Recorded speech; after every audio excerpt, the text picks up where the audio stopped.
মোহতারাম হাজিরিন, আমি সূরা বাকারার 186 নম্বর আয়াত আপনাদের সামনে তেলাওয়াত করেছি। এমনকি বুখারী শরীফের একটি হাদিস আপনাদের সামনে পাঠ করেছি। এই হাদিস এবং আয়াতের মধ্যে আল্লাহ পাক রব্বুল আলামিন দোয়া কবুল কিভাবে হবে, দোয়া কবুলের শর্ত কি, কি কারণে দোয়া কবুল হয় না, গত সপ্তাহে আমি এই বিষয়ে আলোচনা করেছি। দোয়া কবুল হওয়ার জন্য 5টি শর্ত। কয়টি শর্ত? এমনকি দোয়া কবুল না হওয়ার জন্য 5টি শর্ত। প্রথমত আমরা আলোচনা করব দোয়া কবুল হওয়ার জন্য 5টি শর্ত কি কি। দোয়া কবুল হওয়ার জন্য প্রথম শর্ত হচ্ছে নেক আমল করা। কি করা?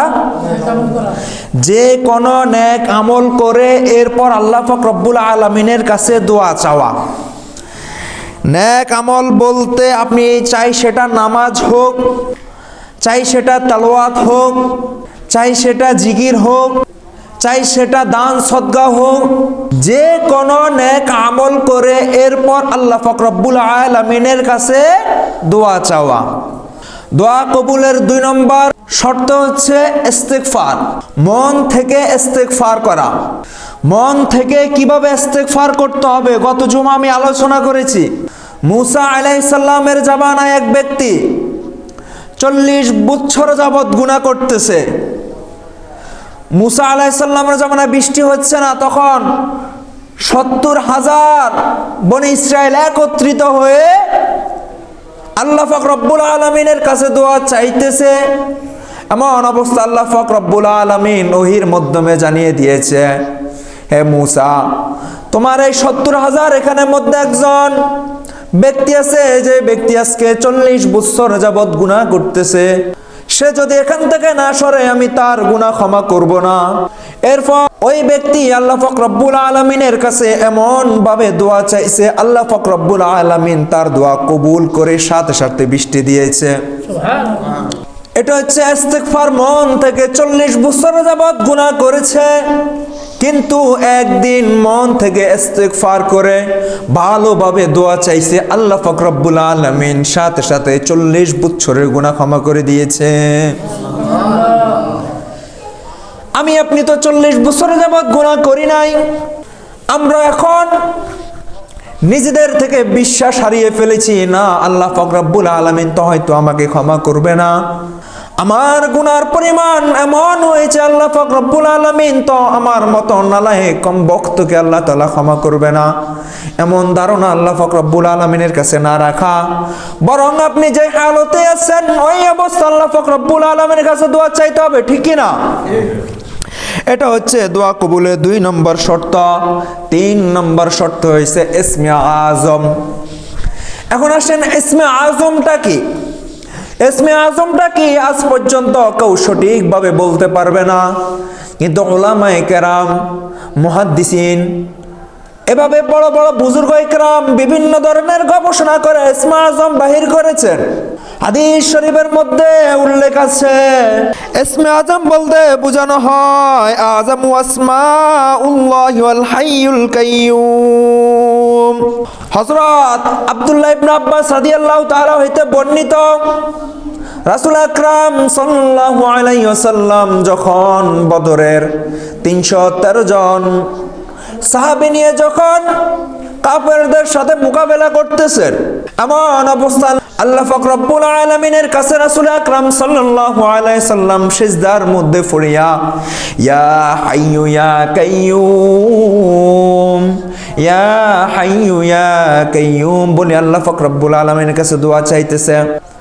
অনেকে বলেন ইসমে আজম হচ্ছে ইয়া হাইয়ু ইয়া কাইয়্যুম। কি বলেন সবাই? ইয়া হাইয়ু ইয়া কাইয়্যুম। এই বলে রাসূল আকরাম সাল্লাল্লাহু আলাইহি সাল্লাম যখন আল্লাহ পাক রব্বুল আলামিনের কাছে দোয়া চাইলো, বদরের ময়দানে মাত্র 313 জন সাহাবী নিয়ে যখন যুদ্ধ করেছিল, আল্লাহ পাক রব্বুল আলামিন ওই ইহুদি নাসারাদের এত হাজার হাজার লোক থাকা সত্ত্বেও 313 জন সাহাবীদের দিয়ে আল্লাহ পাক রব্বুল আলামিন বিজয় লাভ করেছেন। এই কারণে বলে ইসমে আজম অনেকে বলেছেন ইয়া হাইয়ু ইয়া কাইয়ুম। আমরা মুনাজাত যখন দিব তখন বলবো ইয়া হাইয়ু ইয়া কাইয়ুম, ইয়া হাইয়ু ইয়া কাইয়ুম, ইয়া হাইয়ু ইয়া কাইয়ুম। এই কারণে দোয়া কবুলের 3 নম্বর শর্ত হচ্ছে কি ইসমে আজম নিয়ে এরপর কি করা, দোয়া করা। এখন আসেন দোয়া কবুলের 4র্থ শর্ত হচ্ছে বরকতময় জায়গা এবং বরকত সময়ের মধ্যে দোয়া করা। বরকত জায়গা যেমন মক্কা মদিনার মধ্যে গিয়ে দোয়া করা, সফা মারওয়ার মধ্যে গিয়ে দোয়া করা, তায়েফের ময়দানে দোয়া করা, এগুলো হচ্ছে কি বরকতময় জায়গা। আর বরকতময় সময়, আপনি নামাজ পড়েছেন, রোজা রেখেছেন, ইফতারের সময়, ইফতার করে যে ইফতারের সময় দোয়া কবুল হওয়ার সময়, ঠিক আছে, জুমার পরে আসরের পরে দোয়া কবুল হওয়ার সময়, এভাবে গুরুত্বপূর্ণ যে সময়গুলো আছে এই সময়গুলোর মধ্যে কি করা, দোয়া করা। এটা হচ্ছে বরকতময় জায়গা এবং বরকতময় সময়। দোয়া কবুলের 4র্থ শর্ত কি বরকতময় জায়গা এবং বরকতময় সময়ের মধ্যে দোয়া করা। দোয়া কবুলের 5ম নম্বর শর্ত হচ্ছে নবী রাসূলদের নামের উসিলা করে দোয়া করা। কেমন? বুখারী শরীফের হাদিসের মধ্যে আছে, এক ব্যক্তি রাসূল আকরাম সাল্লাল্লাহু আলাইহি ওয়াসাল্লামের কাছে এসে বলল, এক অন্ধ ব্যক্তি রাসূল আকরাম সাল্লাল্লাহু আলাইহি ওয়াসাল্লামের কাছে এসে বলল, ইয়া রাসূলুল্লাহ, আমার চোখ অন্ধ, আমি কিছুই দেখতে পারি না, দুনিয়া কেমন সৌন্দর্য আমি কিছুই দেখতে পারি না, আপনি একটু আল্লাহ পাক রব্বুল আলামিনের কাছে সুপারিশ করেন আমার চক্ষু যেন ভালো হয়ে যায়।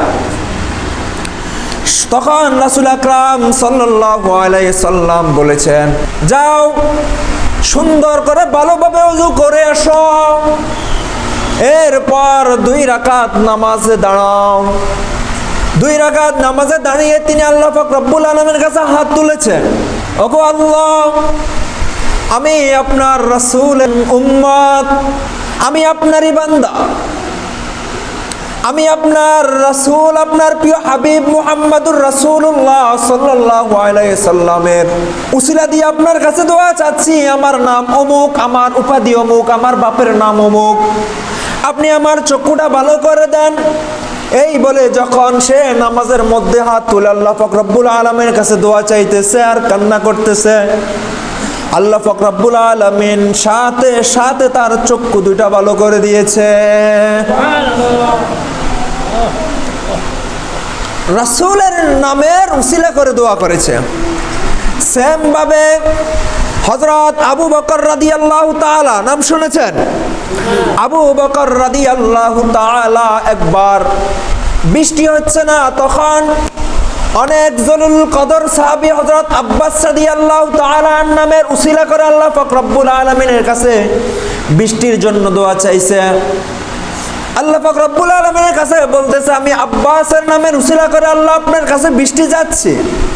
সাথে সাথে আল্লাহ পাক রব্বুল আলামিন বৃষ্টি দিয়েছে।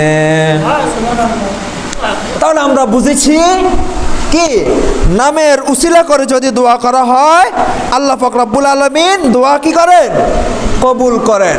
কথা কি বুঝে আসছে?